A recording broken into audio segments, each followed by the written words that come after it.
Ahora sí.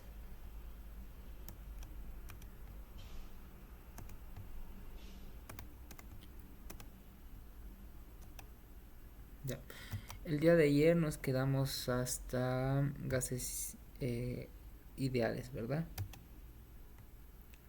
Ese análisis se está viendo. Hasta gases ideales.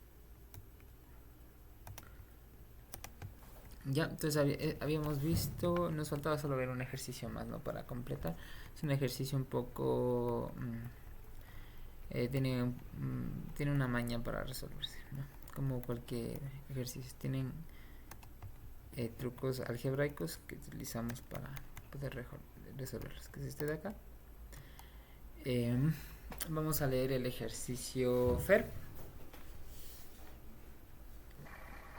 En fase de vapor, el ácido acético se halla como dímero en una gran extensión, debido a la importancia en el doble puente de hidrógeno que se establece entre dos unidades métricas. Para esta sustancia se conoce que en su punto de ebullición normal, 118.5 grados centígrados a una atmósfera de vapor es 3,15 gramos sobre decímetros cúbicos. Evaluar la fracción del dímero disociado, las presiones parciales del dímero y del monómero y el peso molecular promedio de la mezcla. Ya, muy bien. Gracias, Fer. Exacto. Bueno, ¿qué es? Bueno, vamos a ver un poco de química orgánica, ¿no? Vamos a adelantar un poco, para un poquito para Nicole, igual, bueno, para Fer. Un ácido carboxílico el ácido acético es un ácido carboxílico, ¿no?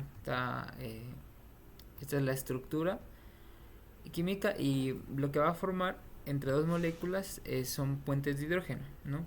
Debido a la carga parcial negativa que va a tener el átomo de oxígeno debido a su alta densidad electrónica y por lo tanto va a tener abrazado demasiado a los electrones del hidrógeno y el hidrógeno casi que no tiene electrones, entonces tiene una carga parcial positiva y esas cargas van a atraerse entre sí formando de esta manera dos puentes de hidrógeno. ¿Okay? A esto de aquí se le conoce como dímero y eh, como dímero se encuentra en estado líquido. ¿Ya? El ácido acético es el vinagre, ¿no? Es el ácido acético diluido, es el vinagre. Y se encuentra en estado líquido, pero cuando yo lo caliento, entonces yo voy a hacer que las fuerzas que se unen las moléculas se rompan para que se puedan dispersar, ¿no? Que el agua también forma puentes de hidrógeno cuando está en estado líquido y cuando se encuentra en estado vapor, estos puentes de hidrógeno se van a romper, ¿no? Y se va a liberar el gas. Ahora, ahora ¿qué pasa? Cuando yo aumento la temperatura del vinagre, entonces yo lo voy a hacer hervir y se van a romper estos puentes de hidrógeno. Esperen, déjenme ver si estoy grabando. No sé si se está grabando. Ahora, nos piden calcular la fracción del dímero disociado, alfa, las presiones parciales del dímero y la del monómero, al igual que el peso promedio de la mezcla. Y nos dan como dato la densidad del vapor, es decir, cuando ya se me evaporó el ácido acético, me dan la densidad del vapor, me dan la temperatura a la que se lleva el proceso y me dan la presión, ¿no? Que se da a presión normal, una atmósfera. ¿Okay? Entonces vamos a necesitar de ayuda de la ecuación, vamos a representar la evaporación del ácido acético de esta manera, ¿no? Entonces en esta manera yo estoy representando al dímero, ¿no? El dímero está conformado por dos moléculas de ácido acético y cuando yo lo caliente, estas moléculas se me van a separar, voy a romper los puentes de hidrógeno, voy a tener dos moléculas de ácido acético, ¿ok? Entonces yo lo voy a representar al dímero así como A2 y al monómero como A. Entonces aquí está igualada la ecuación. A2 es igual a 2A. Al inicio iba a tener una cierta cantidad de dímeros, es decir, de ácido acético, dos moléculas de ácido acético unidas por puentes de hidrógeno. Parte de esas moléculas se me van a separar formándome como resultado, ¿no? Se van a liberar los dos átomos, las dos moléculas de ácido acético. Y en el equilibrio yo voy a tener esto de aquí, ¿no? Voy a tener las moles que me sobren de ácido del dímero y las moles que se me hayan transformado en ácido, se me haya roto, ¿no? Bueno, moles de ácido acético. Entonces las moles totales van a ser igual a las moles iniciales menos x más 2x es igual a moles iniciales más x. Ahora, ¿qué es el coeficiente? La fracción, el coeficiente de disociación, ¿no? Esto que dice fracción del dímero disociado se llama coeficiente de disociación y es la cantidad de dímero que se me disocia, ¿ok? Sobre la cantidad del dímero inicial, sobre la cantidad de sustancia, ¿no? Se representa de esta manera. Eso también lo ven en química 2. Y voy a ayudarme de algunos procesos, ¿no? Yo tengo esta fórmula de los moles totales. Yo voy a dividir a esta fórmula todo para las moles iniciales, ¿ok? Yo voy a tener que esto de aquí es mi fracción, es mi coeficiente de disociación, es mi fracción del dímero disociado. Esto de aquí pues va a ser igual a 1 y este que está dividiendo va a pasar a multiplicar, ¿no? Y ahora tengo expresado mis moles totales con respecto a las moles iniciales y la fracción de dímero disociado. ¿Ok? ¿Hasta aquí alguna pregunta? No. No. Ya, muy bien. Es muy importante que se entienda todo. Ahora, yo tengo los moles totales, ¿no? ¿Cuáles van a ser mis moles totales? Estos que van a estar en el equilibrio. Esos moles totales van a tener una masa y la masa... yo tengo la masa, yo la puedo despejar del peso molecular. Entonces, y yo del peso molecular también voy a poder despejar mis moles. Entonces, del peso molecular yo he despejado aquí los moles totales, ¿no? El peso molecular es igual a masa sobre moles, despejado nos queda de esta manera. Y de aquí voy a despejar mi masa. Y voy a decir que la masa del dímero va a ser igual a las moles totales por el peso molecular de la mezcla. Ustedes ya saben cómo sacar el peso molecular de la mezcla. ¿Cómo sacar el peso molecular de la mezcla, Fer?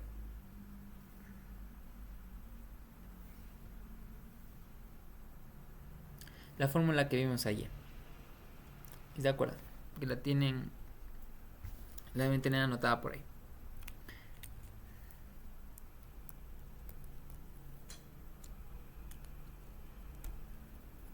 ¿Ya? ¿Se acuerdan de esta fórmula de aquí?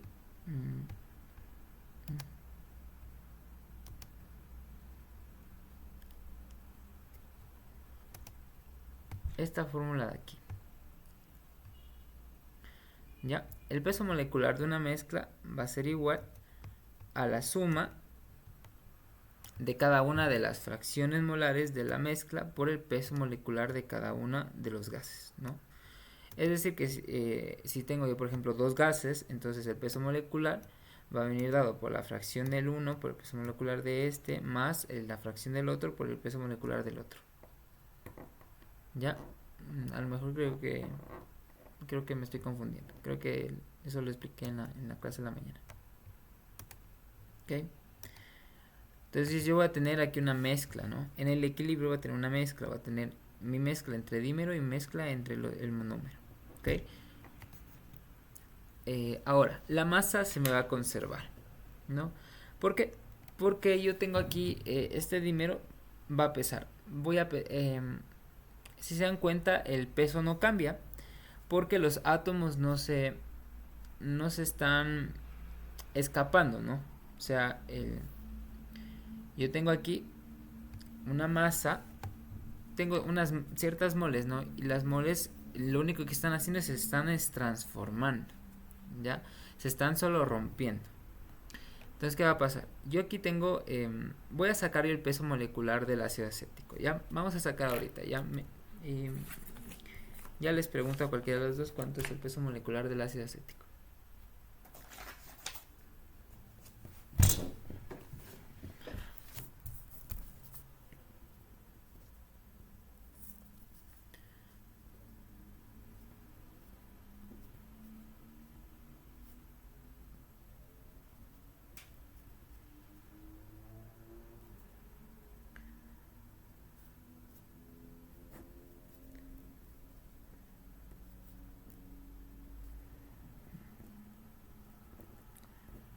Listo, Nicole. ¿Cuánto es el peso molecular del ácido acético? 60 gramos sobre mol. Ya, exacto. Entonces yo tengo un dímero, ¿no? Aquí yo, bueno, no tengo el ácido acético, aquí yo tengo el dímero. Entonces el dímero, como son dos moléculas de ácido acético unidas, va a pesar el doble. Entonces el peso molecular del dímero va a ser 120 gramos mol. ¿Ya? Pero ahora, ¿qué pasa si yo rompo? Por ejemplo, digamos que yo aquí tengo digamos que yo aquí tengo un mol, ¿ya? Vamos a hacer un mol, ¿ya? O mejor 2 moles, ya para analizarlo de mejor manera. Yo tengo 2 moles del dímero. Y una de esas moles se rompió y la otra se mantiene, ¿no? Entonces, una mol me va a quedar aquí, es decir, me van a quedar si tengo 2 moles, entonces el peso total va a ser 2 por 120, ¿no? Porque porque el ácido acético es 60, el dímero sería 120 y como son 2 moles del dímero serían 240. ¿Ya? Entonces yo aquí tengo 240 y ¿qué va a pasar? Se va a romper, voy a tener dos moles, voy a tener, perdón, una mola de... No, de hecho sí, voy a tener 2 moles, o sea, porque aquí se me pierde una mol, ¿no? Y esa mol como se me divide, se van a transformar en 2 moles de ácido acético. Y aquí me va a quedar una mol de el dímero, ¿ok? Entonces aquí una mol serían 120 y las moles que se me convirtieron serían 2 por 60, 120, 120 y 120, 240, es decir, que la masa se conserva. Es decir, que yo voy a tener, si es que tengo por ejemplo aquí un mol, voy a tener aquí 120 gramos al inicio y al final yo voy a tener que la suma de las masas totales van a ser igual 120. Entonces, eso es lo que yo estoy eh, proponiendo aquí para poder resolver. Entonces, como mi masa se conserva, entonces yo voy a sacar la masa total de la mezcla cuando está en equilibrio y la masa inicial del dímero, ¿ok? Que van a ser los moles iniciales de aquí de espejo, ¿no? Por peso molecular del dímero de espejo y voy a sacar la masa del dímero. Y esto de aquí yo voy a igualar. Igualo, despejo el peso molecular de la mezcla, ¿ok? Porque yo no puedo sacar el peso molecular de la mezcla. ¿Qué me hace falta para sacar el peso molecular de la mezcla, Fer? ¿Las fracciones parciales? Sí, muy bien. Me hace falta las fracciones parciales, que yo todavía no las he calculado. ¿Ok? Ahora, eh, ok, entonces yo tengo esta parte de aquí, ¿ya? Y yo voy a despejar. Voy a despejar el peso molecular de la mezcla. Y aquí nos quedaría que los moles totales pasarían a dividir, ¿ya? Ahora, bueno, aquí no tengo moles totales. Yo aquí lo que he hecho es reemplazar esta expresión que yo ya hallé de moles totales. La he reemplazado directamente aquí, que son los moles iniciales por 1 más el coeficiente de disociación. Ya, moles iniciales con moles iniciales se van. Me queda esto de aquí. Y todavía no puedo resolver, ¿no? Porque tampoco tengo el alfa y tampoco tengo el peso molecular de la mezcla, sino tengo el coeficiente de disociación.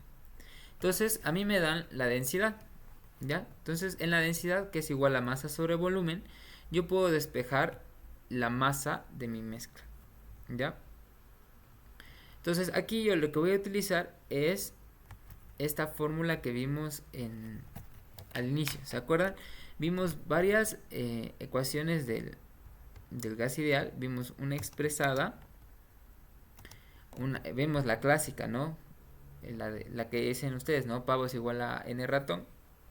Y tenemos una en la que se relaciona el peso molecular y tenemos esta M mayúscula es el peso molecular y la masa. Y luego tenemos en la que se relaciona la densidad, ¿no? Que esa las explicamos en la primera clase.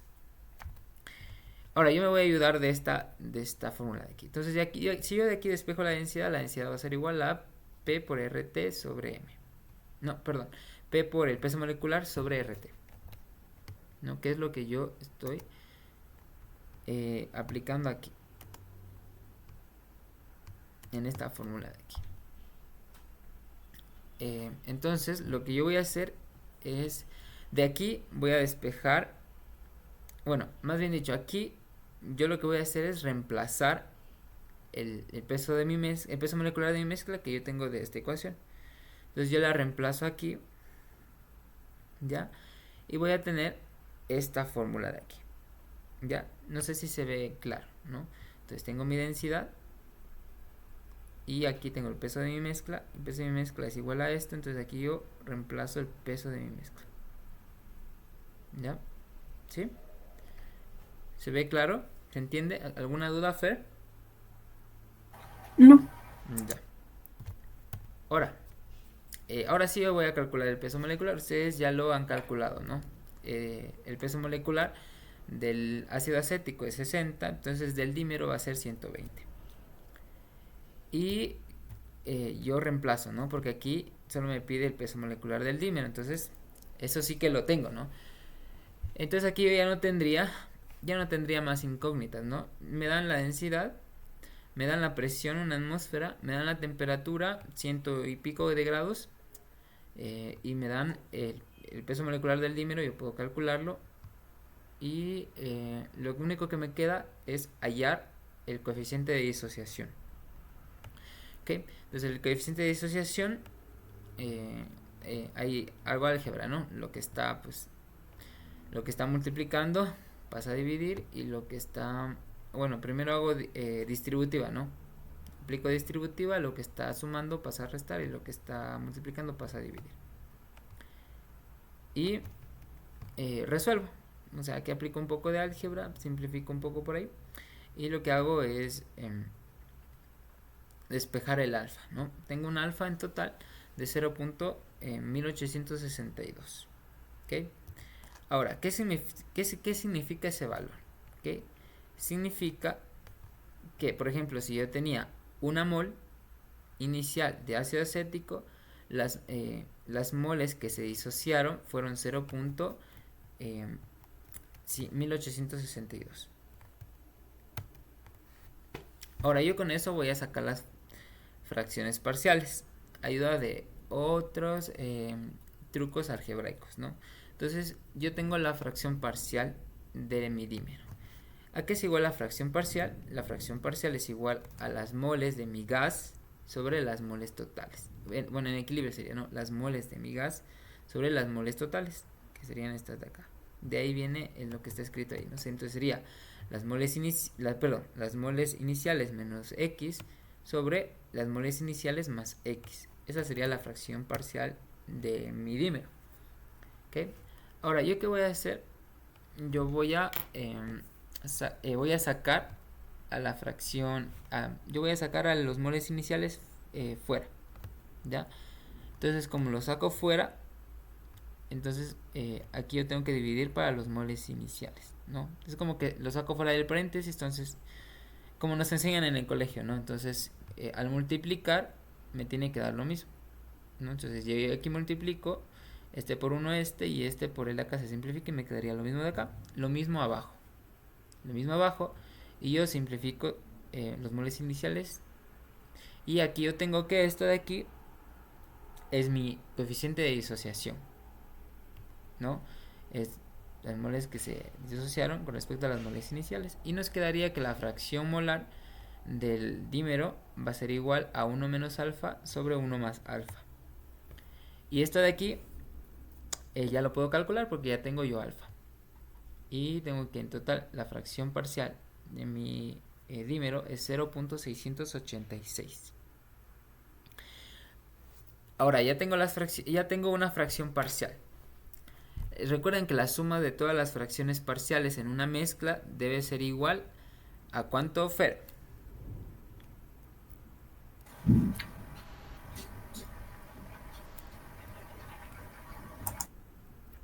A ver, creo que sí, eso sí expliqué, vimos la clase anterior, creo que lo hice aquí, ¿no? Bueno, de hecho aquí lo tengo de la clase de la mañana.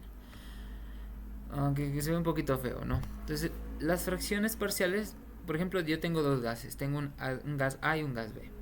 Entonces la fracción parcial va a ser los moles de A sobre las moles totales. Y las moles totales, como solo tengo dos gases, van a ser las moles de A más las moles de B.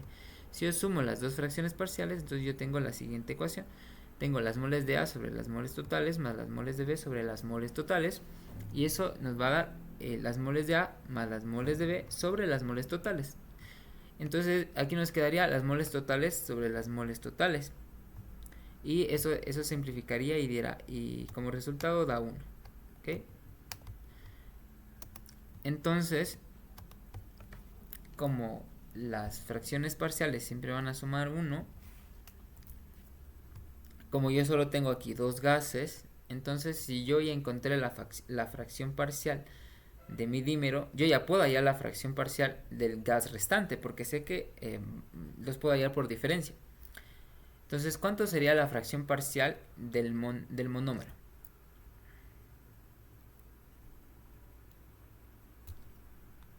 Ya, calculen, ya les pregunto.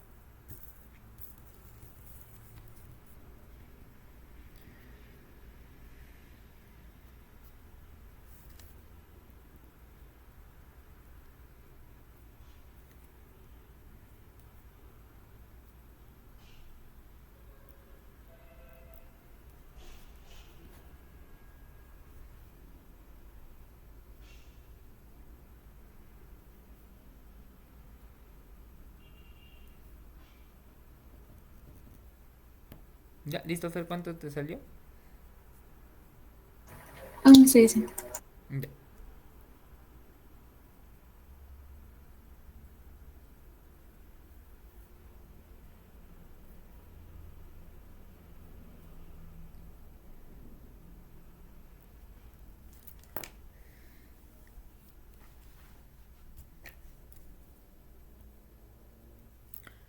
¿Ya, Fer?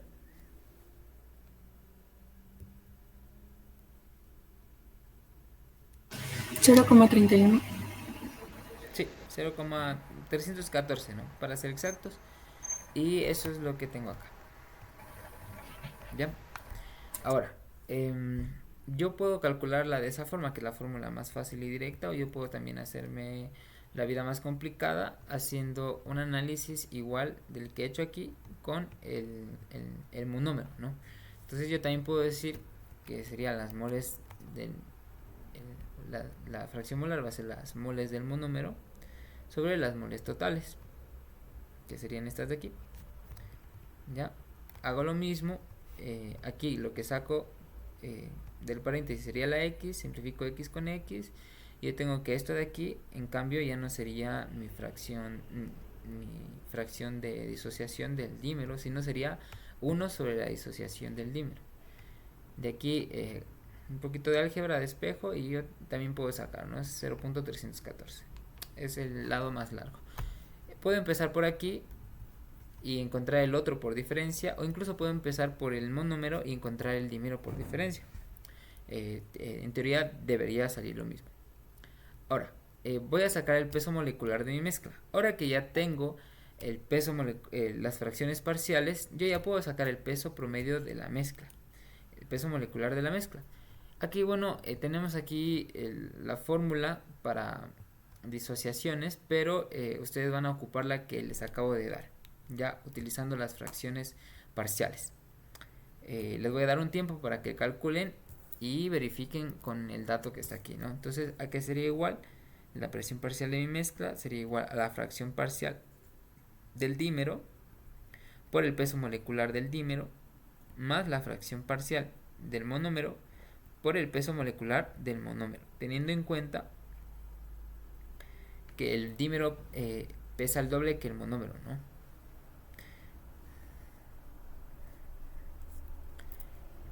Y me van a confirmar que les salga lo mismo.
Ahí me confirman ya, para yo saber que ya calcular.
Nicole, ¿ya le calculaste? No, en eso estoy. Es que se me fue un rato en internet, no te entendí bien qué había que calcular. Ah, perdón. El peso molecular de la mezcla, ya, pero no con la fórmula que está en la diapositiva, sino con la suma de las fracciones molares por el peso molecular de cada uno de los gases, es decir, por la que está aquí, esta de aquí, no, no está aquí, esta de aquí, ya, por esta. Entonces sería el peso molecular de la mezcla sería igual a la fracción parcial del dímero por el peso molecular del dímero más la fracción parcial del monómero por el peso molecular del monómero, ¿no? Fer, ¿ya le calculaste tú? Aún no todavía. Mm.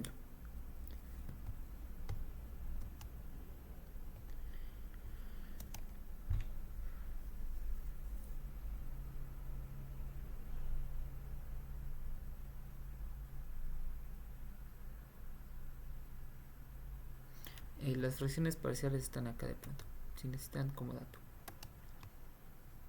Mm. La, esta es la fracción parcial del monómero y esta de acá sería la fracción parcial del dímero.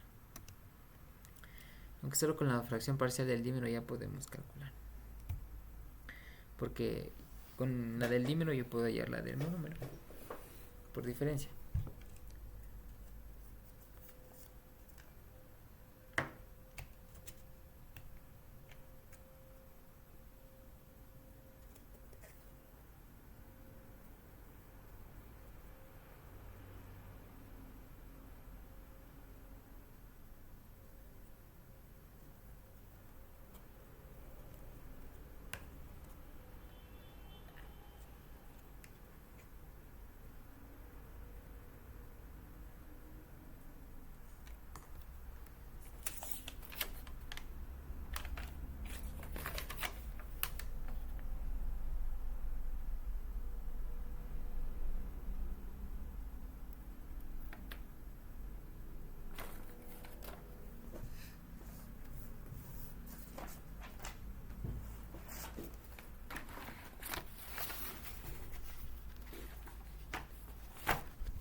¿Qué pasó, chicas?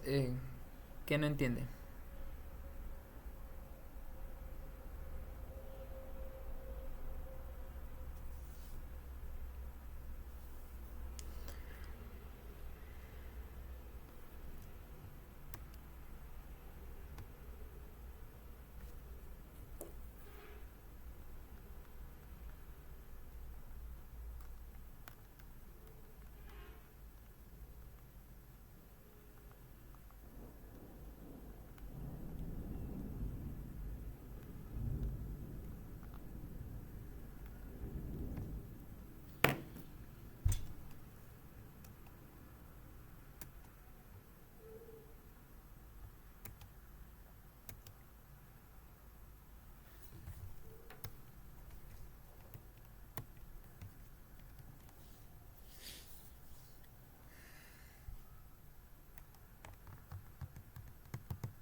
Creo que está mal, pero me salió 202.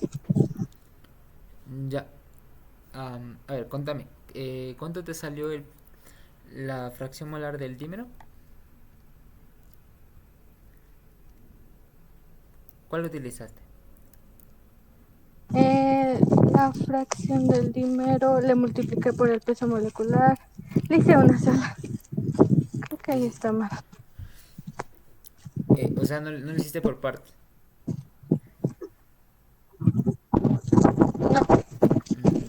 Creo que ya se me está mal, pero bueno. A ver.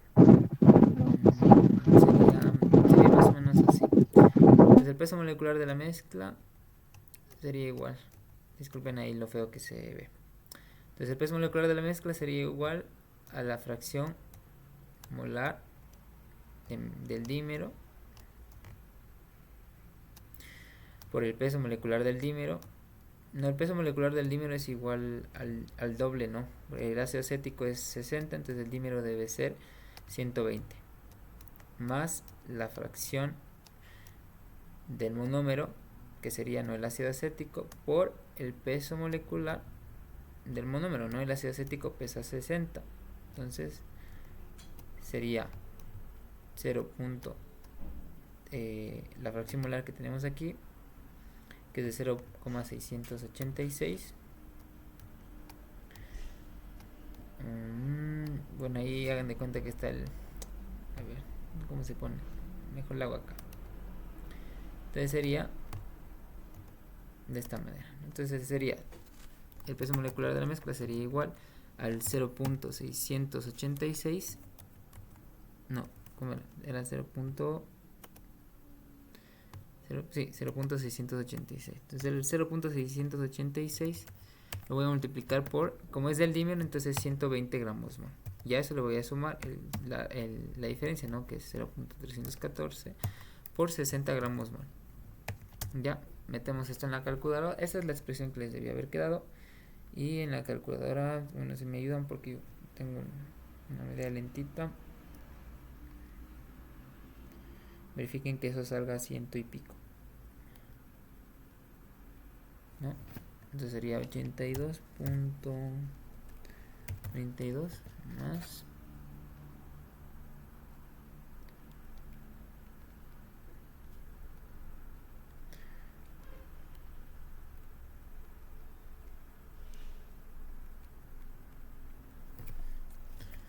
18.84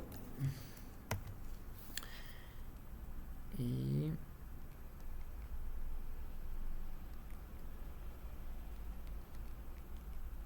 sería 101.16. Ya, sería gramos mol. Ok, entonces, ¿qué me dice el peso molecular de mi mezcla? O sea, me dice el peso promedio, ¿no? El peso promedio en realidad es el peso molecular. Siempre calculamos el peso promedio. Hagan de cuenta que yo tengo, como le decía a Graciela en la mañana, yo tengo un vaso y aquí tengo un gas. Hagan de cuenta que yo le tapo, ¿ya? Pero voy a hacer de cuenta, vamos a hacer una relación. Voy a decir que las moléculas de mi gas van a ser como pepitas, ¿no? Entonces yo aquí tengo dos gases, ya, yo tengo dos gases, entonces yo voy a tener mi gas A y mi gas B. Entonces si yo cojo y cojo pues, una cucharada, entonces yo voy a tener, entonces si es que yo tengo un gas que está en mayor proporción, entonces en la cucharada que yo coja va a haber más pelotitas, bueno, va a haber más pepitas de ese gas y menos pepitas del otro. Entonces, como hay mayor cantidad hay mayor pepitas del otro gas, entonces lo que pese, lo que yo cogí en la cuchara, va a ser, va a venir dado mayoritariamente por lo que pesa el gas que está en mayor cantidad, ¿no? Por eso, si se dan cuenta, el que está aquí en mayor cantidad, bueno, que casi los dos están a la misma, ¿no? Casi. Es el ácido, es el dímero, ¿no? Que está en mayor cantidad que el otro. Por eso, si se dan cuenta, el peso molecular de mi mezcla es 101, ¿no? Que está más cerca del 120 que del 60. Porque el peso molecular va a venir dado mayoritariamente por el dímero que por el monómero. ¿Ya? Bueno, eso que quede un poco claro. Y bueno, listo, hasta ahí vamos a quedar con los gases ideales y vamos a empezar con los gases reales, ¿no? Bueno, ya habíamos visto los gases reales. Vimos que ya hablamos un poquito, ¿no? Habíamos dicho que un gas ideal no existe, sino que hay gases que en ciertas condiciones se pueden llegar a comportar como gases ideales, pero no existen gases ideales como tal. Los gases ideales por lo general se van a comportar como ideales cuando la presión sea muy pequeña, ¿ya? Entonces, por ejemplo, recuerden que antes nosotros habíamos ignorado ciertas cosas, ¿no? Habíamos dicho que los gases no tenían volumen, no tenían radio, o era muy despreciable, que los choques, la energía cinética no se perdía en sus choques y que no había fuerzas de repulsión ni de repulsión ni de atracción, perdón, entre ellas, ¿ya? Ahora, en 1873 Van der Waals, que fue un científico, modificó la ecuación general de los gases porque se dio cuenta que cuando hacía sus experimentos a veces los resultados no eran los que les daba la ecuación de gases ideales. Entonces la modificó. A la presión le añadió un término y al volumen le añadió otro, ¿ya? Cada uno va a estar representado dentro de este término va a venir representado lo que son las fuerzas de atracción o repulsión, y dentro de este término va a venir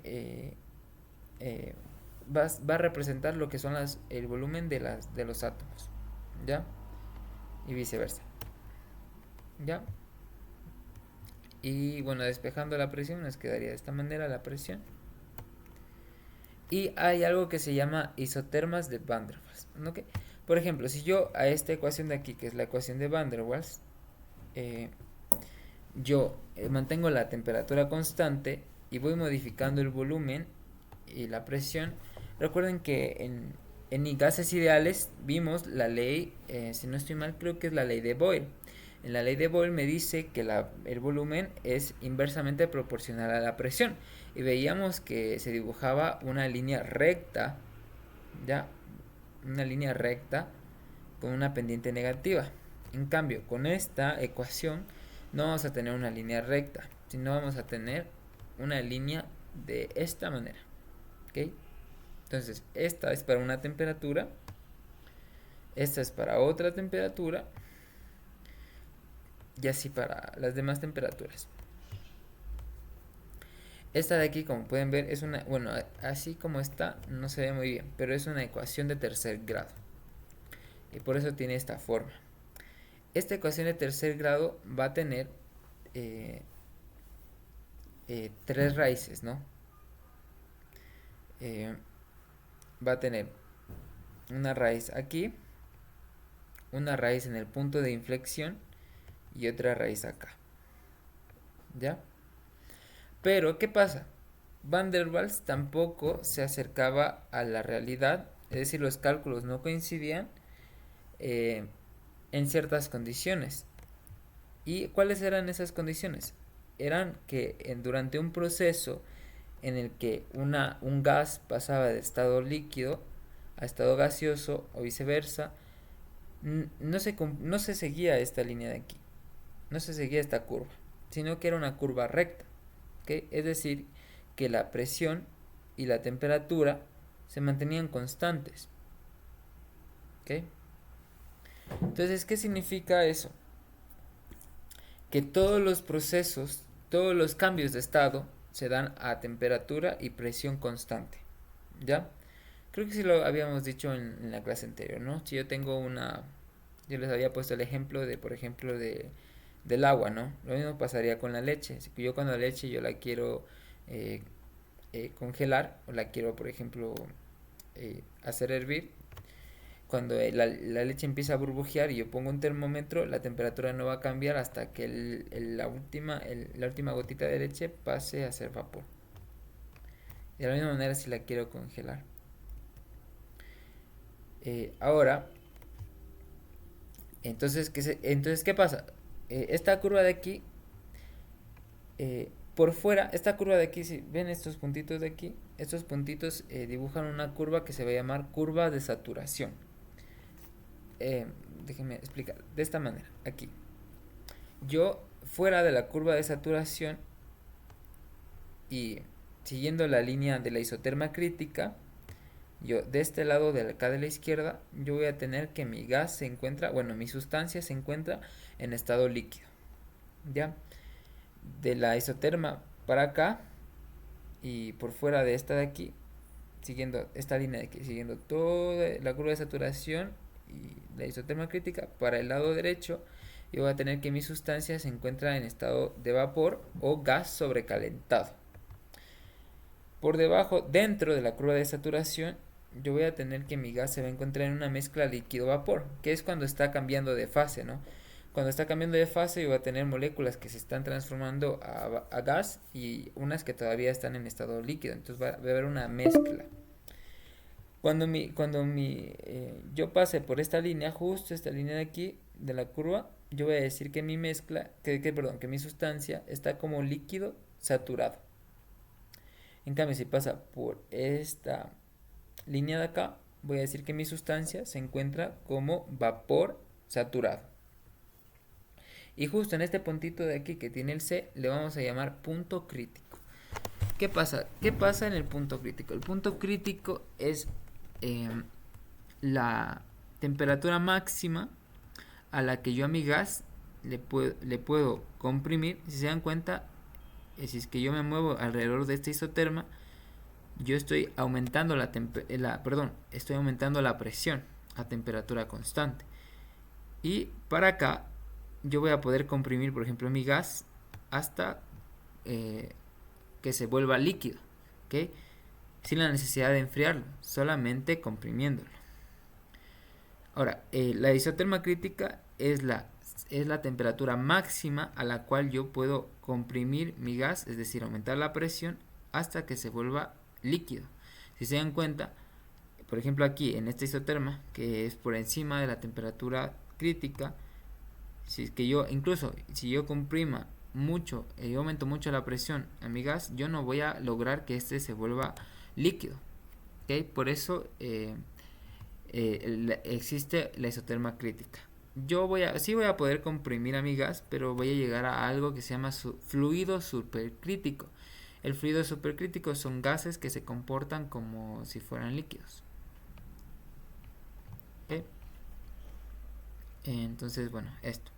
Entonces, Aquí, por ejemplo, tenemos la curva de saturación del etano, ¿ya?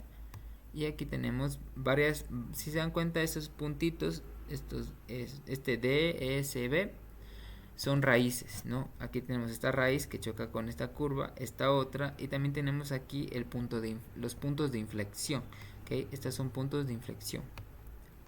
Acá podemos ver mejor los puntos de inflexión, ¿ok? Pero en realidad esto es constante, la presión es constante. Ya, vamos a leer el siguiente, el enunciado que está aquí, por favor, Fer. Indica en qué estado de agregación se encuentra una sustancia cuando a una presión dada la temperatura... Sí.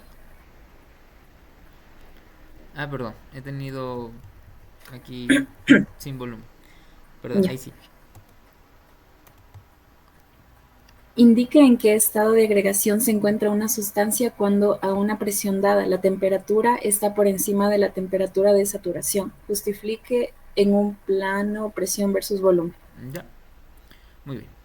Entonces aquí yo tengo el plano presión versus volumen y me dice que yo tengo que a una presión dada, ¿ya?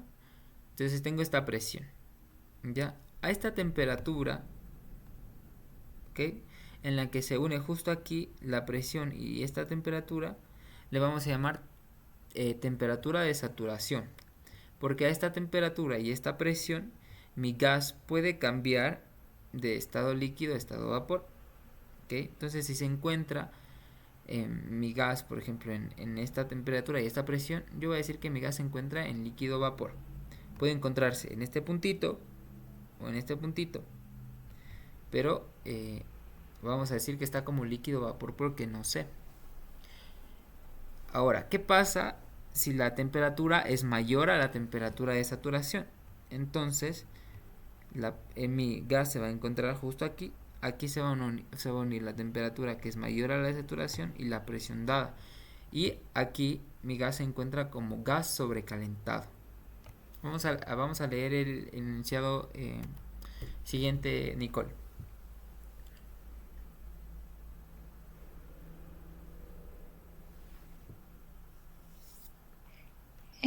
El que dice indica en qué estado de agregación se encuentra una sustancia. Sí. Bien, indica en qué estado de agregación se encuentra una sustancia cuando a una temperatura dada la presión dada está por encima de la presión de saturación.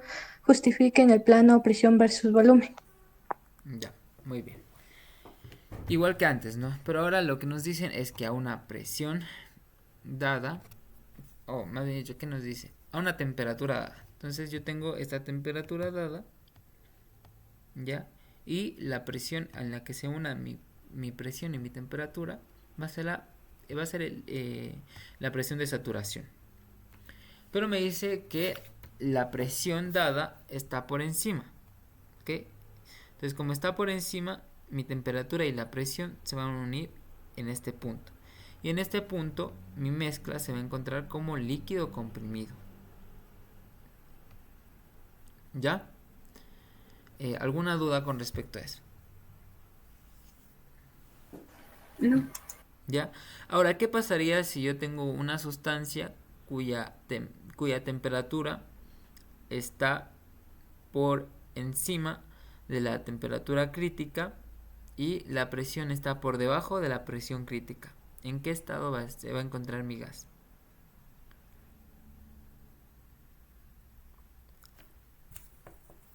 Fer. ¿Puedes repetir? Si yo tengo una sustancia que se encuentra por encima de la temperatura crítica y por debajo de la presión crítica, ¿en qué estado va a estar mi sustancia?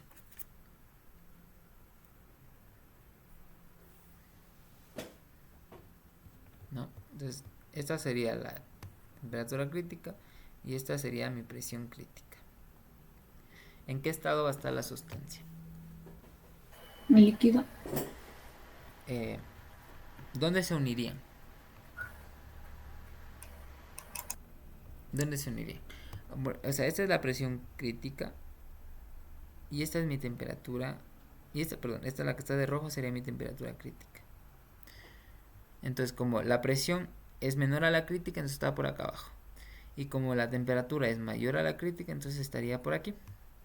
Y aquí estaría como gas sobrecalentado. ¿Ya? Ahora, eh, Nicole, ¿en qué estado estaría una sustancia que se encuentra, cuya temperatura dada está por debajo de la temperatura crítica y cuya presión dada está por encima de la presión crítica? ¿Sólido? No, aquí aquí no hay sólido en esta curva. Ah, el líquido entonces, perdón. Sí, líquido, muy bien. No hay sólido. Sólido vamos a ver cuando veamos diagramas de fases. Ahí sí eh,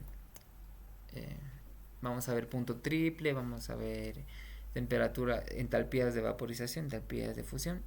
Pero bueno, este de aquí es sencillo, todavía no nos complicamos. Ya, muy bien, sería estado líquido. Vamos a leer el siguiente ejercicio, por favor. Nicole.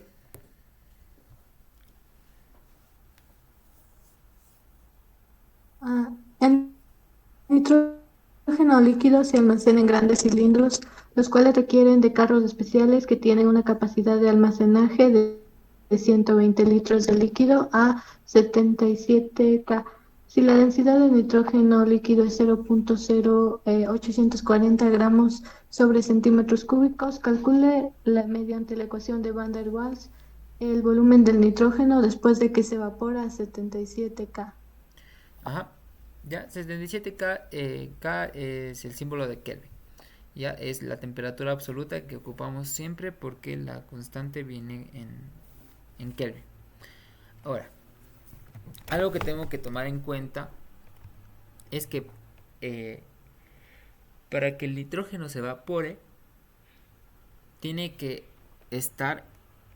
no sé si ve el cursor. Entonces, para que el nitrógeno se evapore, por ejemplo, a una temperatura, para que el nitrógeno pueda pasar de estado líquido a estado gaseoso, tiene que encontrarse en la presión de saturación. Porque yo no puedo venirme por acá, ¿no? No, porque yo no le estoy aumentando la temperatura. No estoy diciendo que yo le estoy calentando. Solo me dicen que se va a evaporar. Entonces significa que la presión a la que debe estar es la presión de saturación del nitrógeno a la temperatura dada, que es 77 Kelvin. En este caso, 77 Kelvin. ¿Ok? Entonces yo necesito saber primero la presión de saturación. Perdón. La presión de saturación del nitrógeno a 77 Kelvin yo la puedo encontrar en tablas o en internet o yo les puedo dar. Entonces la presión de saturación a 77 Kelvin es una atmósfera. ¿Ya? Y voy a calcular las constantes A y B. ¿No? Esta de aquí es la fórmula de Van der Waals. Y las constantes A y B van a ser diferentes para cada gas. Yo las voy a poder encontrar en tablas. Perdón. Por ejemplo, estas tablas de aquí. Aquí. Ya, por ejemplo, no sería. A ver, déjenme ver. Por ejemplo, aquí. Yo, por ejemplo, en tablas como estas, yo puedo encontrar. Estas tablas las tienen en el Classroom. Entonces, yo, por ejemplo, en esta tabla, yo encuentro. Aquí tengo el gas y tengo sus respectivas constantes A y B. ¿Okay? Por ejemplo, aquí tengo para el acetileno, tengo que es 4.390. Tengo las unidades que corresponden la magnitud de A y también las unidades que corresponden la magnitud de B. Ahora, estas unidades tienen que estar en las unidades de la constante que trabajamos, ¿no? Es decir, atmósfera, litro y mol. Si yo quiero utilizar las de esta tabla, entonces yo tengo que transformar. Porque aquí yo tengo pascales. Y tengo pascales y tengo el volumen, no lo tengo en litros, sino lo tengo en metros cúbicos, ¿no? Como litros al cuadrado, entonces metros cúbicos sería metros a la sexta. ¿Ya? Y bueno, aquí tengo la curva de saturación del CO2. ¿Ya? Entonces, de ahí es donde yo he sacado este dato de aquí de las constantes. Y el volumen me lo están dando, ¿no? Me dicen 120 litros, ¿ya? Entonces yo tengo, perdón, yo tengo el volumen, ¿no? Es el volumen del nitrógeno que se encuentra líquido, ¿ok? Ahora, entonces yo tengo mi ecuación de Van der Waals, yo voy a despejar el volumen, ¿no? Como ahora la voy a expresar en esta forma de aquí, que es la expresión cúbica de la ecuación de Van der Waals. Lo único que se aplica es un tantita álgebra, ¿no? No es necesario que se aprendan las fórmulas. Normalmente con aprendérsela de acá arriba, eso sí, las fórmulas tenemos que sabernos. Tenemos que saber que esta es casi como que la del gas ideal, solo que en vez de presión, en vez de PV por nRT igual a nRT, tengo P más algo por B menos algo igual a nRT. Si yo divido toda la ecuación, divido para n, entonces yo voy a tener volumen molar y aquí también volumen molar. ¿Ya? Y bueno, eso sería. Ahora, ay, perdón. Entonces yo aquí voy a despejarla. Tengo la ecuación cúbica. Yo tengo R, tengo T, tengo B, tengo todo. Lo único que me hace falta calcular es el volumen. Lo que estoy calculando aquí es un volumen molar, ¿no? Porque la ecuación de Van der Waals lo que tiene aquí es volumen molar. Esa rayita que está arriba significa volumen molar. Entonces yo voy a calcular, voy a despejar y tengo una ecuación cúbica, ¿no? Una ecuación de 3 grados, de tercer grado. Entonces yo voy a utilizar una calculadora que me pueda resolver. O si no, bueno, en las pruebas y conjuntas no ponen ejercicios tan complicados, más en los deberes. Entonces yo he despejado y he tenido que me va a dar 3 raíces. Bueno, en realidad me dan 4 raíces, ¿no? Pero una de esas raíces es una raíz negativa, que no, un volumen negativo pues no puede ser. O a veces me dan raíces imaginarias. ¿Qué son esas raíces de aquí? ¿Se acuerdan que yo les dije que las isotermas de Van der Waals tienen esta forma, a pesar de que deberían ser así y aquí rectas? Entonces estos de aquí, que son los puntos de inflexión, que estos de aquí, son los que yo encuentro cuando despejo la ecuación, ¿no? En este caso yo tengo 4 puntos de inflexión y los que me sirven son este de aquí y este de acá. El que está aquí es el volumen, ¿no? Porque esto es volumen. Entonces el volumen de líquido saturado, porque aquí tengo esta línea es de líquido saturado, y la raíz de aquí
ya se está grabando, no pasa nada.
Ya se está compartiendo. Sí se ve, ¿verdad? Sí, sí se ve. Ya, listo.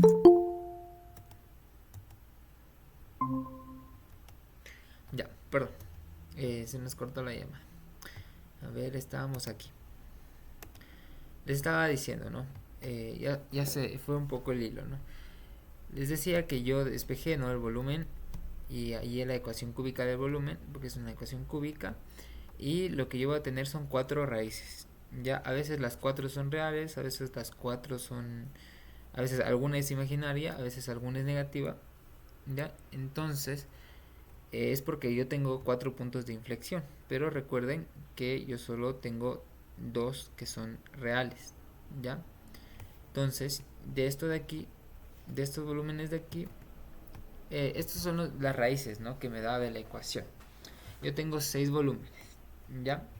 Como el agua, ¿no? Como el agua es mucho más densa que el agua líquida, mucho más densa que el vapor de agua. Ah, no, estamos hablando del nitrógeno. No, en sí cualquier sustancia, ¿no?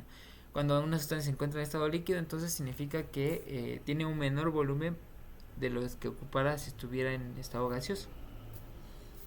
Voy a tener yo otro volumen del punto de inflexión, ¿no? En realidad voy a tener 4 y una de esas creo que me había salido imaginario o negativo. Y voy a tener otro, otra raíz, que va a ser la mayor, que va a ser el volumen del vapor sobrecalentado, del gas sobrecalentado. Entonces, como yo tengo aquí estos volúmenes, ¿cuál va a ser el volumen del gas sobrecalentado? Nicole.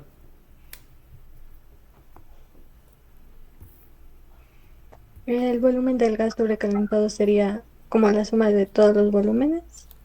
Mm, no, no, lo que me da o sea, lo que me da la raíz es el volumen del líquido saturado si estuviera la mezcla como líquido saturado, o el volumen del líquido, perdón, del vapor saturado si estuviera la mezcla como vapor saturado. No, luego no es que se suman estos dos de aquí y es todo el volumen, ¿no? Eh, ese sería como el volumen final. Es el volumen final. Entonces yo eh, eh, hago cambio de estado, ¿no? Entonces evaporo, prácticamente no lo estoy evaporando, entonces moléculas se van a ir transformando en gas, van a ocupar más volúmenes y va a llegar al volumen de acá. ¿Ya? Tenemos algo para el agua que se llama grado de calidad, que por ejemplo que cuando el agua se encuentra en estado líquido o vapor, yo necesito saber qué cantidad de agua en estado de vapor hay, para yo saber qué cantidad de volumen está aportando el vapor de agua. ¿Ya? Entonces, eso. Es o líquido comprimido, o líquido saturado o vapor saturado y no se suma. Entonces, ¿cuál sería? El volumen 3. El volumen 3. El volumen 3 es el más pequeño, ¿no? Entonces el más pequeño de los tres estaría aquí. Y este sería el volumen del líquido, del nitrógeno líquido, ¿no? El líquido saturado. Pero lo que me están pidiendo es el volumen del nitrógeno después de que se evapora, es decir, a 77 Kelvin. Entonces apenas se evapora, entonces va a estar justo aquí. Y este de aquí va a ser el volumen mayor. Si te das cuenta, aquí está el 0, pero acá es más, crece, entonces aquí es el volumen mayor. Entonces sería el volumen 1, es decir, 6.130 litros sobre mol. ¿Ya? Ahora yo quiero transformar el volumen molar a volumen, ¿no? Entonces, vamos a ocupar, vamos a sacar la cantidad de moles que hay, ¿no? Con la densidad, yo tengo esta fórmula de la densidad que yo obtuve a partir de los gases ideales. Despejo yo los moles, ¿ya? Y tengo que aquí lo que yo ocupo es el volumen, ¿no? El volumen pero que está ocupando mi líquido, porque estoy calculando los moles cuando está líquido. Porque está como líquido saturado, ¿no? Con la densidad. A ver, ¿dónde está? Y yo tengo 3600 moles. Ahora, esos 3600 moles, cuando se me evaporan, tienen un volumen molar de 6.130 litros sobre mol. Multiplico esos 3600 moles por el volumen molar, mol con mol, se simplifican y yo tengo que mi gas cuando se evapora va a tener un volumen de 22.068 litros, ¿ok? Que es mayor a 120, que es en el que se encuentra cuando está líquido. ¿Ya? ¿Alguna duda hasta aquí? No. Ya. Espero que todo quede claro. Si tienen alguna duda, no se preocupen en preguntar. No importa si es que es algo, si es algo que a lo mejor piensan que no es algo que sería muy obvio, es algo que ustedes ya deberían saber. La verdad, yo estoy aquí para explicarles, ¿no? Entonces, yo no tengo ningún problema en volver a repetir 1000 veces un tema, un concepto, siempre y cuando ustedes me lo pidan. ¿No? No se queden callados porque preferible que me pregunten a mí aquí que después cuando vayan a dar una prueba o una conjunta no puedan responder, no puedan resolver bien porque a lo mejor hay un concepto que no está claro. Vamos a leer el siguiente ejercicio. ¿A quién le toca leer? A mí. Ya, vamos. Vamos, Fer. Considere una muestra de un mol de dióxido de azufre a una presión de 5 atmósferas y que ocupa un volumen de 10 litros. Prediga la temperatura de esta muestra de gas mediante A. Ley de gases ideales. B. Ecuación de Van der Waals. ¿Ya? Entonces, bonito, ¿no? Bonito Van der Waals. Y bueno, más bonito la ley de los gases ideales porque yo no tengo que andar calculando ninguna constante. Porque yo a las constantes también las puedo calcular. Y de hecho tienen el documento, este documento lo tienen en su Drive para que lo puedan imprimir. Donde yo aquí tengo las fórmulas de las constantes. Tengo la constante A y la constante B. Yo calculo la constante A y la constante B gracias a las temperaturas y presiones críticas, que son para cada gas diferente. Y yo las presiones y las temperaturas críticas yo las observo en tablas de propiedades críticas. También incluso hay densidad crítica. ¿Okay? Entonces yo tengo estas tablas y yo puedo calcular las constantes A o B, o yo puedo ver en la tabla también directamente las constantes A y B. Todo depende de las tablas que les permita sacar la ingeniera o a lo mejor ella les da los valores. ¿Okay? Entonces vamos a empezar por la ley de los gases ideales. ¿Ya? Nuestra queridísima ley. Entonces tenemos PV igual a NRT. Y lo que me pide calcular es las temperaturas. Entonces la temperatura nos da la presión, nos da los moles, nos da el volumen. Y entonces yo despejo, reemplazo, meto en la calculadora y obtengo la temperatura que es 609.756 Kelvin. Que es bastante. ¿Ok? Ahora yo voy a utilizar la ecuación de Van der Waals. La ecuación de Van der Waals, yo voy a calcular, bueno, en este caso yo ya les he puesto directamente aquí las constantes A y B. Entonces lo que yo voy a hacer es voy a despejar la temperatura. ¿Ya? Lo complicado con Van der Waals es cuando a mí me piden calcular volumen, porque el volumen es un poco complicado, como lo pueden ver, ahí nos salen en total 4 valores. Entonces, bueno, aquí es fácil porque tengo la temperatura, entonces la constante que está multiplicando pasa a dividir. Y aquí me piden volumen molar. Ojo que aquí volumen molar es igual al volumen sobre los moles. Y la ecuación de gases ideales también la puedo transformar en volumen molar. Este que está multiplicando pasaría a dividir. Y volumen sobre moles es el volumen molar. Entonces, como tengo una mol, entonces no hay problema. No sería igual 10 litros sobre mol. Y como aquí es al cuadrado, entonces sería 100 litros cuadrados sobre mol cuadrado. Y aquí 10 litros sobre mol. Reemplazando, haciendo todo ese cálculo un poco tedioso, bueno, de meter en la calculadora, nos sale 614.461 Kelvin. Como la presión no es tan alta, ¿no? La presión me dice que es 5 atmósferas. y la temperatura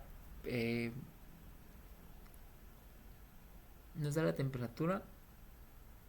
No, la temperatura estoy calculando, ¿verdad? No, perdón. Y el volumen es 10 litros, es decir, no es mucho volumen. Entonces yo puedo estimar significativamente la temperatura real, ¿no? 614.461 con la ecuación de los gases ideales, ¿no? Si se dan cuenta, no se aleja mucho. Es decir, que nos da magnitudes que son bastante, ¿cómo podemos decir? Asertivas, ¿no? No sé, no hay mucho porcentaje de error. ¿Ya? Vamos a ver ahora el factor de... Eso serían una. De hecho hay un montón de fórmulas para gases reales, perdón. Tenemos la ecuación de Kwon y tenemos la ecuación virial de estado. Pero vamos a ver durante este curso solo dos. Las otras son un poco más complejas. Tienen un montón de más constantes que consideran otro tipo de cosas. Y bueno, igual en el semestre no van a ver más que estas dos. Igual tampoco les podría enseñar porque yo tampoco me he puesto a estudiar esas. Entonces vamos a ver ahora el factor de compresibilidad. ¿Qué es el factor de compresibilidad? El factor de compresibilidad me mide la cantidad, ¿no? La magnitud en la que mi gas se aleja de la idealidad, ¿no? Por ejemplo, tengo el gas ideal. No tengo mi gas ideal, que es este de aquí, esta fórmula de aquí, ¿ok? Yo aquí voy a tener un Z que me va a decir que cuánto se aleja mi gas de la idealidad. Si se dan cuenta aquí, si yo pongo un Z y ese Z vale 1, aquí la ecuación nunca va a cambiar el resultado. Y eso es lo que pasa con los gases ideales. El Z siempre va a valer 1. Y es esta línea de aquí. El gas ideal siempre, el Z va a valer 1, ¿no? El Z va a ser igual a PV sobre RT, ¿no? Este PV es molar, ¿no? Aquí no está, pero es molar. Ok, o lo pueden expresar de esta manera, ¿no? Aquí es con una mol, ¿no? Bueno, aquí dice, ¿no? Con una mol, pues no se altera, es lo mismo que dividir para 1. Y aquí es con n moles. Entonces, nosotros tenemos fuerzas de repulsión, ¿no? Va a ser cuando mi Z sea mayor a 1. Y voy a tener fuerzas de atracción cuando mi Z sea menor que 1. ¿Ya? Y bueno, aquí tenemos la presión. Esta presión de aquí no es la presión a la que está mi gas. No es la presión real. Es la presión reducida. La presión reducida es igual a la división entre la presión a la que se encuentra mi gas y la presión crítica a la que se encuentra mi gas.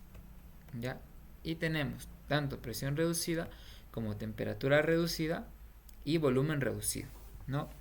Entonces, lo que nos dice la carta de compresibilidad, bueno, el factor de compresibilidad, es que el factor Z va a ser igual para los gases que estén a presión reducida y a temperatura reducida iguales. El volumen reducido no le vamos a ocupar porque el volumen es una sustancia que es muy susceptible a equivocaciones. Entonces solo se utiliza por lo general presión reducida y temperatura reducida. ¿Okay? Vamos a leer los postulados de la carta de compresibilidad. ¿Okay? Si se dan cuenta, cuando la presión es muy pequeñita, se dan cuenta aquí cuando llega casi a 0, todos los gases convergen aquí en 1. Y cuando el factor Z vale 1, se comporta como gas ideal. Se dan cuenta, siempre que la siempre que la presión reducida siempre sea muy pequeña, entonces el gas se va a comportar como gas ideal.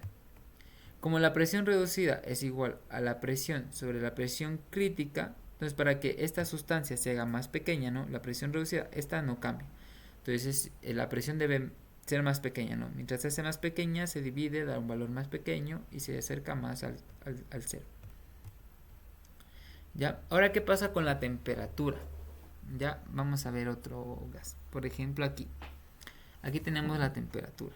Tenemos cuando tenemos temperatura reducida igual a 1. Es decir, que la temperatura a la que se encuentra mi gas es igual a la temperatura crítica. ¿Okay? Luego tenemos temperaturas mayores, y si nos damos cuenta, mientras la temperatura, ¿no? Porque la temperatura reducida es igual a esto, la temperatura crítica no cambia, y mientras la temperatura, si es que eso se hace más grande, la temperatura reducida también va a incrementar. Y como podemos ver en esta imagen, mientras la temperatura aumenta, ¿okay? Mi gas va a acercarse más a la idealidad.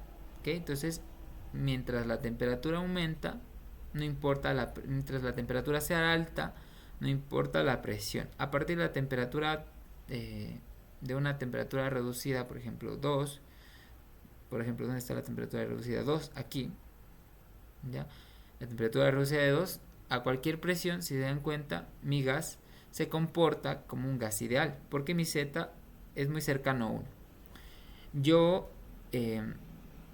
considero gas ideal a un gas que tenga un Z de 0.95 a 1.05, perdón. ¿Ya? Entonces vamos a leer los postulados, ¿ya? Vamos a leer el primero Fer, el segundo Nicole y el tercero Fer. 1. A presiones muy bajas, presión reducida menor que 1, los gases se comportan como ideal sin considerar la temperatura. A elevada temperatura, temperatura reducida mayor que 2, el comportamiento de gas ideal puede suponerse con precisión sin importar la presión. 3. La desviación de un gas del comportamiento de gas ideal es mayor cerca del punto crítico. ¿Ya? Muy bien. Entonces, es decir, ¿cuál sería mi punto crítico, no? El punto crítico sería, por ejemplo, que la presión sea igual a la crítica y la temperatura igual a la crítica. Es decir, aquí los dos me dé 1. Entonces vamos a ver qué pasa cuando los dos me dan 1. Entonces, por ejemplo, aquí me da 1 y este me da 1. Y si se dan cuenta, justo aquí es el punto en el que más se aleja ya el comportamiento de mi gas del gas ideal. ¿Ya? Es lo que acaban ustedes de leer. ¿Okay? Bueno, esto ya hemos visto. Ahora, en mi Z, yo puedo sacar recuerden, Z es igual a esto de acá. Este es Z. Z es igual a P por el volumen molar sobre RT. Entonces, ¿qué pasa si yo pongo aquí la presión crítica, el volumen crítico y la temperatura crítica? Entonces yo estaría calculando un Z crítico, ¿okay? Que sería este de aquí. ¿Ya? Ahora, vamos a leer el siguiente ejercicio. ¿Quién le toca leer? ¿Nicole? Sí. Vapor de agua inicialmente a 20 MPa y Sí, MPa es 520 megapascales. a megapascales y 520 grados centígrados. Se enfría a volumen constante hasta que su temperatura llega a 400 grados centígrados. Usando el diagrama de compresibilidad, determina el volumen específico y la presión en el estado final. Compare el resultado con el obtenido en la tabla de vapor. Ya, muy bien. Entonces, tenemos una sustancia, ¿no? El agua a unas condiciones iniciales y después mediante un proceso va a llegar a unas condiciones finales y yo necesito calcular el estado termodinámico en el momento final, ¿no? Entonces voy a utilizar yo la carta de compresibilidad o diagrama de compresibilidad o factor de compresibilidad o ecuación de estados reducidos, también se llama así. Ya. Entonces primero yo necesito calcular el volumen, ¿ya? Porque nos pide calcular el volumen y la presión. Nos piden calcular el volumen y la presión en el estado final. Entonces yo voy a calcular la presión. Yo voy a calcular el volumen molar. Lo voy a calcular en el estado 1, ya, con la carta de compresibilidad. Y ese volumen molar Yo después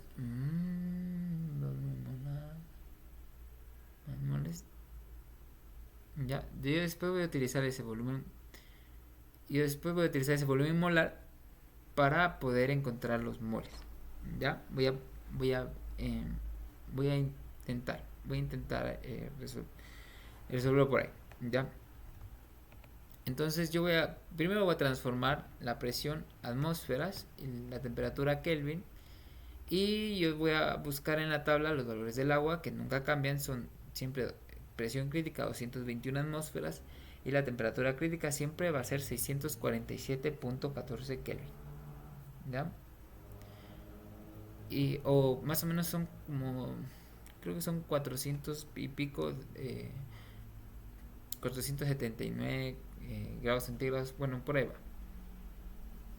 Y voy a sacar la presión reducida como la temperatura reducida en el momento 1, ¿no? Es decir, cuando está 20 megapascales y 520 grados centígrados. Entonces eso es lo que utilizo aquí. Los 20 megapascales transformados a atmósferas y la presión crítica que me dan de las tablas, que es constante y es diferente para cada gas. La temperatura inicial, que es 520 grados centígrados en Kelvin, y la temperatura crítica, ¿no? Tengo 1.2 y tengo 0.9, ¿no? Aproximadamente, ¿ya? Entonces yo voy a ir a mi carta de compresibilidad. ¿Cómo uso yo esta carta de compresibilidad? ¿No? Entonces primero me voy a ubicar yo en la temperatura reducida. Cada una de estas es una isoterma diferente. Disculpen que este gráfico ha sido el más Full HD que ha podido haber. Entonces veamos, por ejemplo, dejen ver si esto vale. A ver. Ya, entonces aquí yo voy a leer, ¿no? Yo aquí tengo 1, tengo 1.05 y tengo 1.10. Entonces no tengo yo el valor que me da, ¿no? Es 0.9. El de la temperatura reducida es 1.2. No tengo, yo tengo 1 y tengo 1.5. Entonces yo me voy a imaginar, es lo que te dice la ingeniera. Yo me voy a imaginar aquí una isoterma que más o menos pase, si aquí está 1 y 1.5, más o menos hay que pasar por aquí en 1.2. ¿Ya? Y ahí voy a ver yo la temperatura reducida, perdón, la presión reducida. Mi presión reducida es 0.9. Entonces yo aquí voy a buscar 0.9. La presión reducida está en el eje de las X, ¿no? Aquí está, presión reducida. Entonces aquí yo tengo 0.5 y aquí tengo 1. ¿Ya? Entonces 0.9 más o menos está por aquí. Ahora, yo voy a trazar una línea perpendicular al eje de las X y hasta que se una a la isoterma, ¿no? Entonces la isoterma está como por aquí. Yo me la imagino aquí. ¿Ya? Me dice que la isoterma, la temperatura reducida va a ser 1.2. Entonces la temperatura reducida más o menos va a chocar por aquí. ¿Dónde está el 1.2? Ah, es 1.2. Yo estaba buscando el 1.02. Ah, y aquí está el 1.2. Está en 1.20. Mil disculpas. Ya. 1.2, no 1.20. Ahí me chivié. Entonces acá está el 1.20 y yo uno los dos hasta llegar a la isoterma crítica, perdón, a la temperatura reducida, y voy a trazar otra línea para ver cuál es el valor de Z a esa presión y temperatura reducida. Ok, entonces déjenme le acerco más. Entonces justo aquí. Entonces aquí yo veo, ¿no? Este de aquí era la línea que tracé con mi presión reducida de 0.9 y esta va a ser mi isoterma de 1.2 y se va a unir justo aquí, se van a unir las dos. Entonces yo trazo una línea y tengo que aquí que mi factor Z va a ser 0.80 y más o menos 0.85, 0.86. ¿Ok? Entonces yo voy a poner 0.86. ¿Ok? ¿Qué es lo que yo tengo aquí? Ahora que mi Z, 0.81, a ver, veamos bien. 0.81. A ver, veamos. 0.81, 0.82, 83, 84, 85, 86, 87, 88, 89, 90. Sí, está bien la escala. Es 81. Entonces es 0.81 mi factor de comprensibilidad. Y yo reemplazo en la fórmula. Yo lo reemplazo aquí. Entonces ahora sí que yo ya tengo los datos. Entonces voy a despejar el volumen molar. ¿Ya? Y he calculado el volumen molar. Aquí está el volumen molar. Y voy a calcular ahora. A ver. Yo calculo la presión.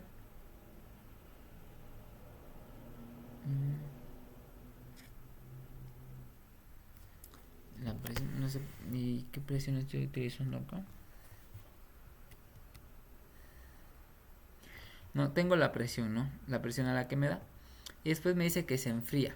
Entonces yo aquí lo que estoy haciendo es calcular en el otro estado, ¿no? Hasta aquí llega el estado inicial.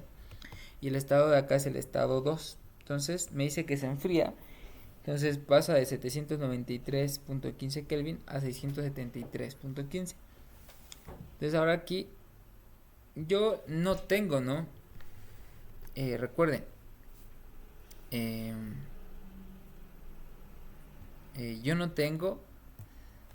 Yo no estoy. Bueno, aquí yo estoy ocupando el factor de comprensibilidad anterior. ¿Ya? Y yo por general yo ocupo primero. Asumo que Z es 1. Y ahorita vamos a ver más ejemplos. Pero aquí yo le he asumido el factor de comprensibilidad anterior. Y he sacado una presión. ¿Ya? En el instante 2. ¿No? Con el volumen y la temperatura. ¿Ok?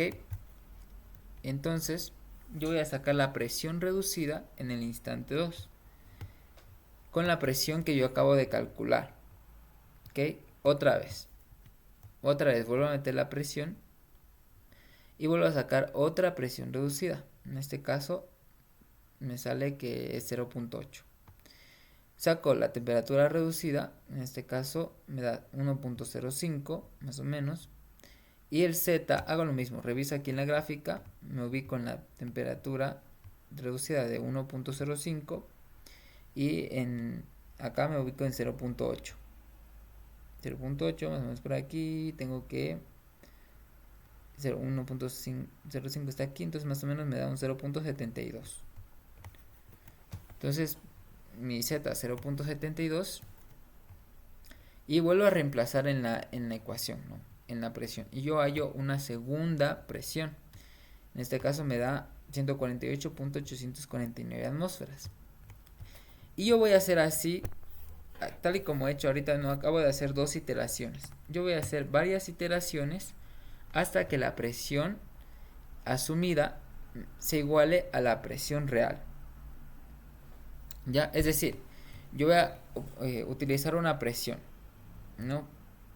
Por ejemplo, esta presión de aquí, que es la primera que hice, la primera que calculé.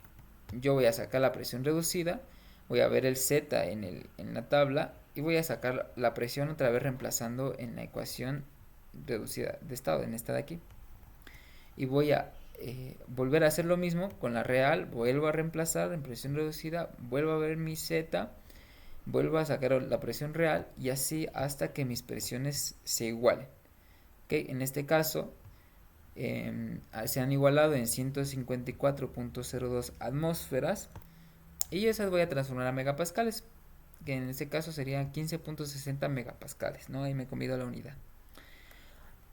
¿Alguna duda con respecto a eso? Esto solo pasa, yo solo voy a tener que iterar cuando yo tenga que calcular la presión, porque como el Z, si se dan cuenta, el Z es función de la presión y la temperatura.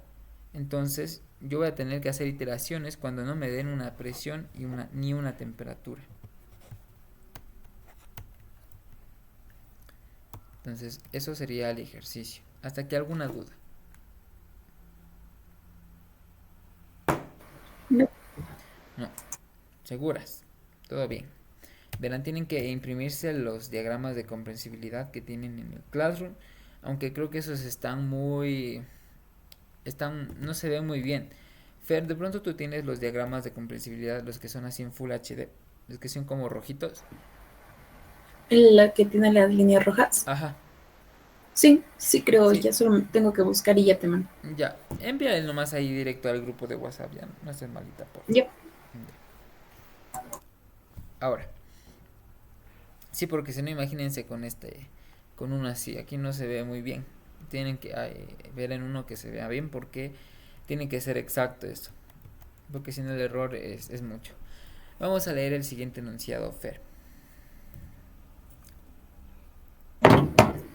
Una masa de 60 gramos de isopentano gaseoso se calienta a volumen constante, 2 litros, desde una temperatura de 234 grados centígrados hasta otra final de 465 grados centígrados. Las constantes críticas de este gas son presión crítica, 32,8 atmósferas y temperatura crítica, 187,8 grados centígrados. Y se admite que el comportamiento termodinámico del gas viene dado por el diagrama generalizado de compresibilidad. A. Calcula el incremento experimentado por la presión a lo largo del proceso descrito. B. Admitiendo un comportamiento ideal, calcule el incremento experimentado por la presión a lo largo del proceso. ¿Ya? Muy bien. Entonces me dan la masa. Yo con la masa puedo sacar los moles. Me dan el volumen. Me dan la temperatura. Lo único que me falta calcular es la presión, ¿no? Es similar a la anterior, ¿no? Aquí también me dan la masa. Bueno, no, aquí no me dan la masa. Yo aquí lo que hago es trabajar con el volumen molar. Porque aquí yo tengo el mismo gas pero en diferentes procesos. Aquí me da la masa y me da la temperatura. ¿Ok? Me da la temperatura final y me dan las propiedades críticas. Y nos dice que podemos utilizar el diagrama de comprensibilidad. ¿Ok? Entonces yo voy a calcular primero. Voy a calcular el peso molecular para sacar las moles. Entonces el peso molecular va a ser igual al... Bueno, sí sabemos cómo calcular el peso molecular, ¿no? Cuento los átomos, multiplico por el peso atómico de cada uno de ellos, lo sumo y tengo el peso molecular. Luego voy a sacar los moles van a ser igual a la masa sobre el peso molecular. La masa 60 gramos, peso molecular 72, 0.83 moles. Ahora el volumen molar. El volumen molar va a ser igual al volumen sobre los moles. Como tengo 2 litros, entonces tengo 2.4 litros sobre mol. ¿Ok? Entonces vamos primero a calcular en el instante 1, ¿no? Entonces, como no me dan la presión, entonces yo voy a empezar mi iteración asumiendo que Z es igual a 1. Porque yo no puedo sacar la presión reducida.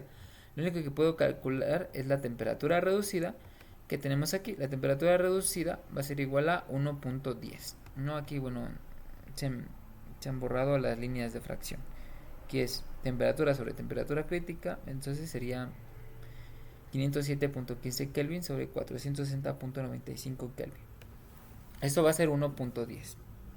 Entonces, como no me dan la presión, no puedo calcular presión reducida. Asumimos Z igual a 1 y calculo una presión 1. Esta presión me sale de 17.33 atmósferas y comienzo a iterar.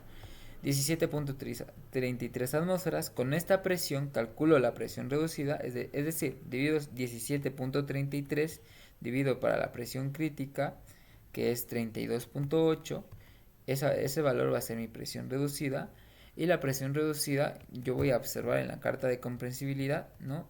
Voy a observar aquí la presión reducida y voy a observar la temperatura reducida. Donde se unan, ahí voy a ver mi factor de comprensibilidad Z, en este caso es 0.86, ¿no? Ahí hay que tener el ojo de águila, ¿no? Hay que asumir ahí más o menos, ver, contar los cuadritos y ver cuánto más o menos vale un cuadrito para estimarlo de manera óptima, ¿no? En este caso, bueno, al ojo, mi ojo ha visto 0.86. 0.86, con eso, ahora sí, con este 0.86 vuelvo a reemplazar aquí que al inicio asumí igual a 1 y calculo una nueva presión. esta presión, que es 14.9, en este caso, la vuelvo a utilizar para calcular otra presión reducida. Y vuelvo a repetir el proceso. Otro ciclo hasta encontrar una nueva presión. Esta presión la vuelvo a meter en otro ciclo y se me han igualado, ¿no? Cuando se me iguale la presión asumida con la presión real, yo voy a decir que he determinado la presión real, ¿no? En este caso, entonces, la presión 1, porque estamos recién calculando la presión 1 en el primer instante. Y ahora voy a calcular la presión 2, ¿no? Entonces, para el instante 2, cuando la temperatura es igual a 738.15 Kelvin, calculo la temperatura reducida, me sale 1.60, sin unidades, ¿no? Y hago lo mismo. Asumo que Z es igual a 1, calculo una presión, esa presión la meto en el ciclo, es decir, con esta presión, ahora vuelvo a calcular, calculo mi primera presión reducida, veo en la tabla, veo cuál es el valor del Z, calculo una presión real y vuelvo a meterla en el ciclo hasta que la presión asumida y la presión real se me igualen. Muchas veces, aquí están cortitos, ¿no? Ahí me echo un poco del ojo gordo, ¿no? Entonces aquí están 3 iteraciones. Por lo general tienen que ser más, tienen que ser como alrededor de unas 5 iteraciones para que el valor sea confiable. ¿Ok? Entonces ahora me piden calcular la variación de la presión, ¿no? Es decir, me piden calcular delta P. Delta P es igual, para cualquier cosa va a ser la magnitud inicial menos la magnitud final. ¿Qué digo? Al revés, la magnitud final menos la magnitud inicial. Entonces en este caso sería la presión 2 menos la presión 1, que las he calculado. Entonces la resto sería 8.822 atmósferas. Eso con la carta de comprensibilidad. Ahora, con los gases ideales. Vamos a calcular con el gas ideal. Aquí se me ha ido un 8, ¿no? Ahí no es 87.89 atmósferas. Ahí es solo 7.89. Me ha ido ahí un 8. Entonces, con gases ideales facilito, ¿no? Cojo, despejo, reemplazo para los dos. Y se dan cuenta, son las que utilicé al inicio, ¿no? 17.33 y 25.22. ¿Ya? Entonces, como se restan, me van a dar en este caso 7.89 atmósferas. Y esto comparado con 8.825 no se aleja mucho, ¿no? No se aleja mucho y lo podemos cerciorar. Por ejemplo, aquí tenemos que el gas tiene un Z de 0.88. Es decir, que se encuentra, y por ejemplo, veamos la temperatura. Tiene una temperatura de 1.1. ¿Ok? Entonces, por ejemplo, el Z tiene un 0.88, es decir, que está por aquí más o menos. Y ahí si se dan cuenta, no se encuentra tan alejado del comportamiento ideal, ¿no? Como si estuviera por acá, o si estuviera por acá, o si estuviera por acá. ¿Ok? Por eso el cálculo con el gas ideal también es representativo. Vamos a leer el siguiente ejercicio, por favor. A quien sea que le toque leer. Ya me olvidé. ¿Quién le toca leer? Fer. No. Ya. El factor de compresibilidad del nitrógeno a menos 50 grados centígrados y 800 atmósferas es 1.95 y a 100 grados centígrados y 200 atmósferas es 1.10. Una cierta cantidad de nitrógeno ocupa el volumen de un litro a menos 50 grados centígrados y 800 atmósferas. Calcula el volumen ocupado por la misma cantidad de nitrógeno a 100 grados centígrados y 200 atmósferas. Ya. Entonces, bueno, nos está diciendo, ¿no? Factor de comprensibilidad. Ya nos están dando, de hecho, ¿no? Ya nos dicen, ¿no? Que el factor de compresibilidad a estas condiciones es de 1.95. Veamos 1.95. Entonces, ¿qué significa 1.95? Aquí habíamos visto que si el factor de comprensibilidad era mayor a 1, la desviación es positiva. es decir que va a haber fuerzas de repulsión, ¿no? Entonces quiere decir que el nitrógeno a esas condiciones se repele. ¿Dónde estamos? Ya. Aquí. Y luego nos dice que a 100 grados centígrados y 200 atmósferas, es decir, en otras condiciones, es de 1.10, ¿no? El Z. Entonces, es decir, ahí no se aleja tanto de la idealidad. Si se dan cuenta, 1.10 está un poco, no está tan lejos del 1. Y nos dice, bueno, que nos dan el volumen, nos dan las temperaturas y la presión, y nos piden calcular el volumen ocupado por la misma cantidad de nitrógeno a 100 grados centígrados y 200 atmósferas, ¿no? Entonces, primero lo que yo voy a hacer es calcular un volumen 1, ¿no? Voy a calcular un volumen 1, que porque me dicen que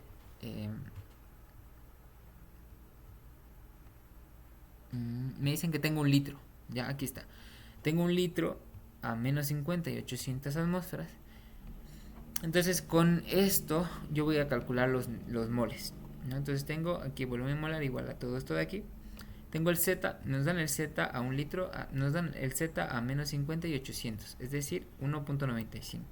Entonces 1.95 por la constante R por la temperatura dividido por la presión, 800 atmósferas, y yo tengo un volumen molar. Como yo quiero saber los moles, entonces despejo del volumen molar los moles, es igual al volumen sobre el volumen molar, y despejo, ¿no? Como tengo un litro, entonces sería un litro sobre esto de aquí, y en total yo tengo 22.42 moles. Ahora, me piden calcular el volumen ocupado por la misma cantidad de nitrógeno, es decir, por las mismas moles, a 100 grados centígrados y 200 atmósferas. 100 grados centígrados en Kelvin, 373.15 Kelvin. Si sabemos, ¿no?, cómo transformar de grados centígrados a Kelvin. Lo único que tengo que hacer es a los centígrados sumarles 273.15 y ya está.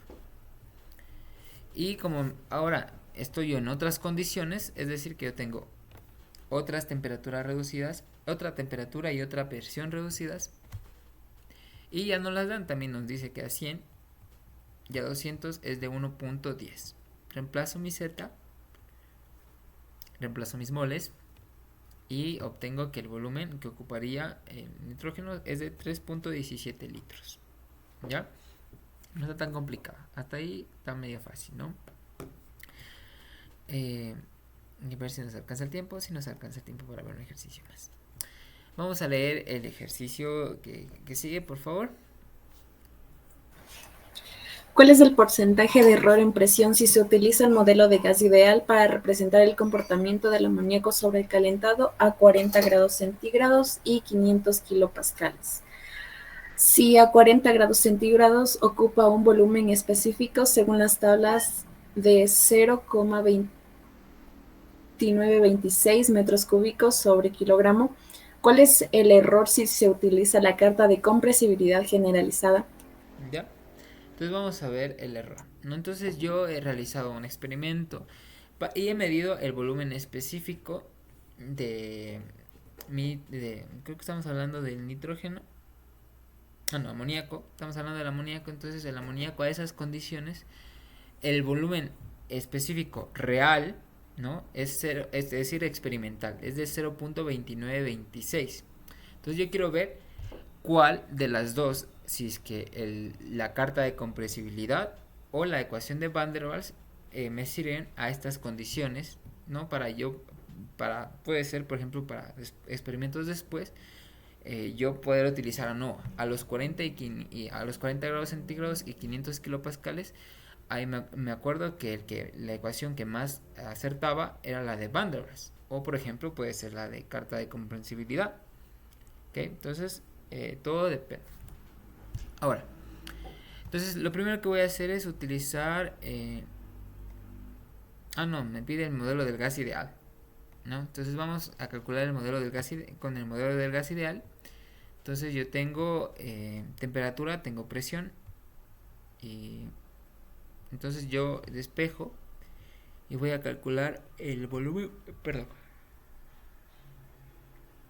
yo voy a calcular el volumen molar, ¿ya? El volumen el volumen específico yo lo puedo transformar en volumen molar o puedo transformar el volumen molar en volumen específico. Para no tener que calcular cada uno de mis resultados, no tener que transformarlos a volumen específico, yo he transformado el volumen que me dan a volumen molar. ¿Cómo transformo yo de metros cúbicos sobre kilogramo a litros sobre mol?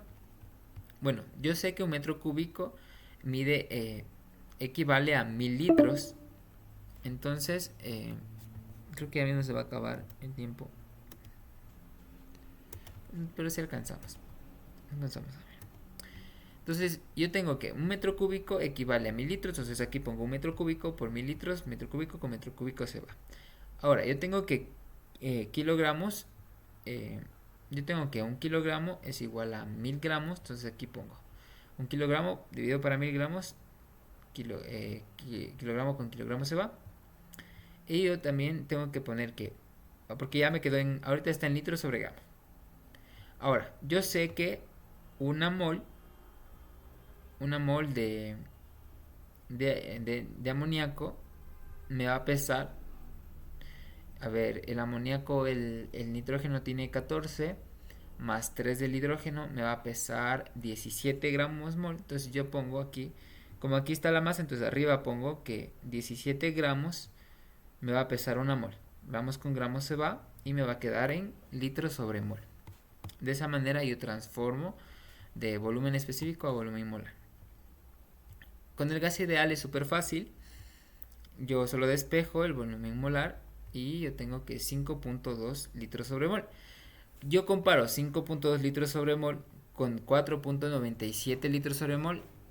El error no es tanto, ¿no? No está tanto. Es muy apreciable.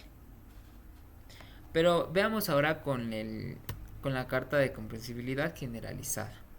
Entonces yo calculo la temperatura reducida. Yo veo las temperaturas críticas en una tabla. No, de hecho creo que nos dan. ¿O no? No nos dan. Pero yo puedo verlas en las tablas.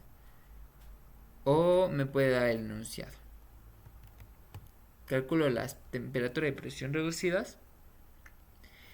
Y tengo, una vez que haya mirado en mi carta, ¿no? Perdón, una vez que yo haya mirado en mi carta de compresibilidad, es decir, en esta de acá, me he ubicado bien. Entonces yo ahí voy a observar que el Z es de 0.96. Si se dan cuenta, este Z es muy cercano al 1. Entonces yo puedo decir que mi gas se está comportando como gas ideal. Entre 0.95 y 1.05 el gas es considerado ideal. Y yo reemplazo, ¿no? Y tengo ahora un 4.995 litros sobre mol. Y si se dan cuenta, el 4.995 litros sobre mol se acerca mucho más al real, ¿no? Que el real es 4.9742. Yo voy a calcular el error, ¿ok? Con el gas ideal sí sabemos cómo calcular el error, ¿no? Entonces yo lo único que hago es al real restarle el calculado y dividir, perdón, ese es el real.